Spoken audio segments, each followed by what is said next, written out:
నమస్తే మిత్రులారా, టెట్ పరీక్షకు సంబంధించినటువంటి అప్డేట్ అయితే రావడం అనేటువంటి జరిగింది. అయితే అఫీషియల్గా ఇంకా రాలేదు, దాదాపుగా రేపు రావడానికి అవకాశం ఉంది. అయితే ఇప్పటివరకు ఉన్నటువంటి సమాచారం ప్రకారం మే 20 నుంచి జూన్ 3 మధ్యలోనే టెట్ పరీక్షలు అనేటువంటిది జరగడానికి అవకాశం ఉంది. అయితే మే 25th, 26th, 27th ఎలాంటి పరీక్ష అనేటువంటిది ఉండబోదు. కాబట్టి మిగతా డేట్స్ ఏవైతే ఉన్నాయో వాటిలోనే అడ్జస్ట్ చేయడానికి అవకాశం అయితే ఉంది. అది కన్ఫర్మేషన్ అనేటువంటిది మనకు రేపటి దాకా తెలిసిపోతుంది. కాబట్టి ఇంకా టెట్ పోస్ట్ పోన్ లేదు అనేటువంటిది కాన్సెప్ట్ అయితే మనలో ఉండాలి.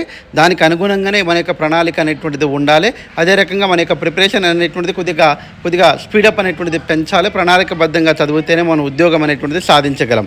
కాబట్టి టెట్కి సంబంధించినటువంటి ఇంగ్లీష్ 30 మార్క్స్ ఉన్నాయండి. ఆ 30 మార్క్స్కి సంబంధించినటువంటి కంప్లీట్ అంటే ఇంగ్లీష్ మెథడాలజీకి సంబంధించిన ప్రీవియస్ బిట్స్ అన్నీ చేశాను. 10 యూనిట్స్ ఉన్నాయి, అవన్నీ కూడా చేశాను నేను. ఒకసారి చూడడానికి ప్రయత్నం చేయండి.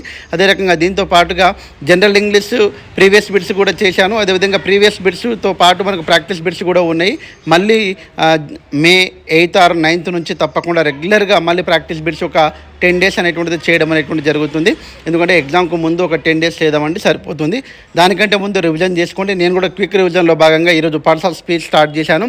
నౌను ప్రనౌన్ అనేటువంటిది ఏ రకంగా అడుగుతున్నారు ఇవన్నీ కూడా మీకు డీటెయిల్గా ఇవ్వడం అనేటువంటిది జరుగుతుంది. అదే రకంగా పార్ట్స్ ఆఫ్ స్పీచ్ మొత్తం అయిపోయిన తర్వాత దానిపైన ప్రాక్టీస్ బిట్స్ ఒక 20 నుంచి 30 వరకు ప్రాక్టీస్ బిట్స్ చేద్దామండి. సో ఈ రకంగా చేస్తే మనకు క్విక్ రివిజన్తో పాటుగా ఈ 10-15 డేస్లోనే మనకు దాదాపుగా అన్నీ కూడా రివిజన్ చేయడానికి ప్రయత్నం చేద్దాం. సో ఎలాంటి ఇన్ఫర్మేషన్ మీకు అందించడానికి ప్రయత్నం చేస్తాను.